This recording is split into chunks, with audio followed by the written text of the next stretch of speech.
সাহিত্যানুশীলন, উচ্চ মাধ্যমিক সাহিত্য সংকলন, দ্বাদশ শ্রেণীর পাঠ্যপুস্তক থেকে আজকের ছোট গল্প পোটরাজ।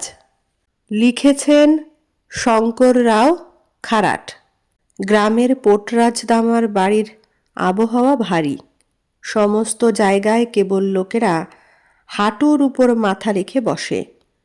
দামার বউয়ের চোখ জল ভরা, থেকে থেকেই সে শাড়ির আঁচল দিয়ে চোখ মুছছে।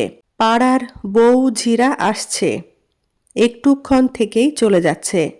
মাঝে মাঝেই কেউ না কেউ এসে দৌড়ে দাঁড়াচ্ছে।